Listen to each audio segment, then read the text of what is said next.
Hi, welcome again. Just a few thoughts about dynamics of living in God's kingdom. I want to talk today with you about something I think it'll be really helpful in terms of our thinking. You know, most of our battle is in the mind. A number of people have written books about that. I know Joyce Meyer has written on that subject. Francis Frangipane years ago wrote on that subject. And so when Paul comes to Romans 12 and he talks about not being conformed to this world but being transformed, he talks about that transformation being by the renewing of our minds. The renewing of our minds. In other words, if you and I want to live in the kingdom, we need our mind made new, our minds renewed.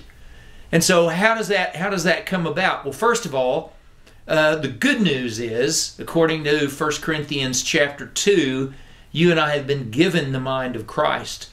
So it's accessing and activating that mind of Christ, and also it's protecting the mind of Christ.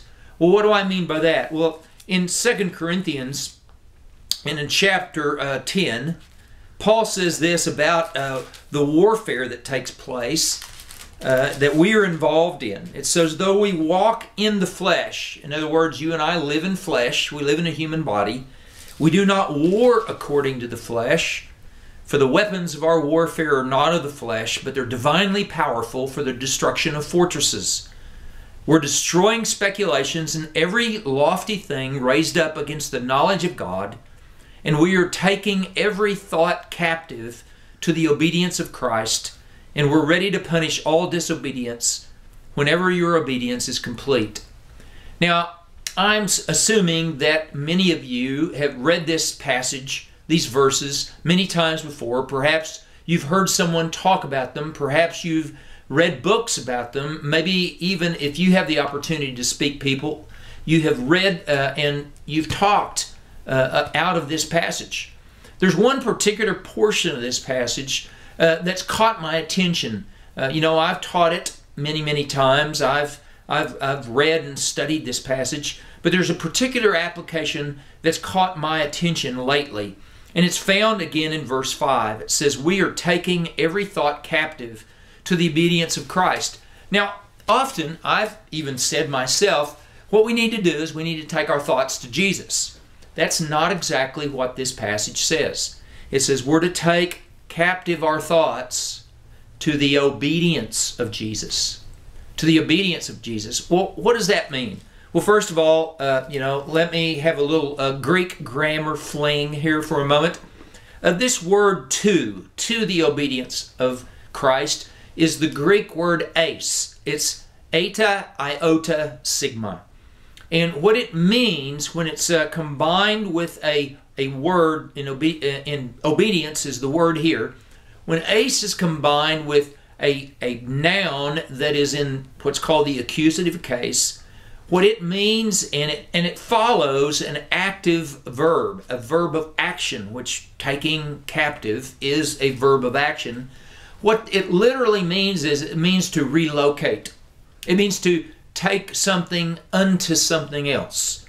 So what Paul is saying here, led by the Holy Spirit, is that we're to take every thought and we are to relocate those thoughts into the obedience of Jesus, or come unto the obedience of Jesus. Well, what's the obedience of Jesus? Oh, Jesus was perfectly obedient as he walked in human flesh upon this earth. He always did the will of God. In fact, in Hebrews 5, it says, even though he was a son of the Father, he learned obedience. He learned obedience. In Philippians 2, it says that he was obedient unto the death on the cross. And so how Jesus learned obedience is that he applied obedience. You see, obedience is not obedience unless there is an option to disobey. And so Jesus, when he lived in flesh here on the earth, had the option to disobey, but he never did. And so that way he learned the function, the carrying out of obedience. He was always obeying the will of the Father. He was always doing the will of the Father. And so the obedience of Christ is this dynamic of Jesus, this doing the will of the Father perfectly or completely. This doing the will of the Father is the obedience of Jesus, and it literally forms an environment or a template upon which you and I can take every thought that we have. We take a thought and we go, I wonder if that's from God or not. We take a thought and we go, God, I think that's either my thoughts or maybe even the enemy is trying to get into my head.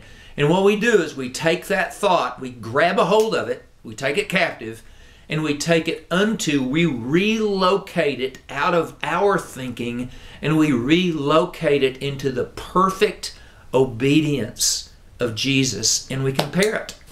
See if it fits that template. See if it lasts in that environment.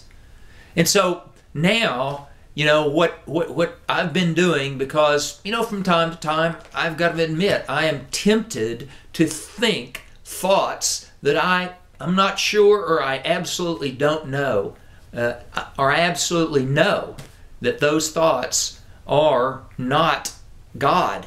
And so what I do is I take those thoughts and I put it on the template. Does this come into a perfect alignment with the complete obedience to the will of God that Jesus demonstrated for us? I hope that's helpful for you. It's been really helpful for me lately, especially. And so that's part of living in the kingdom, is to have our mind renewed and our mind protected by divinely powerful weapons. Thanks.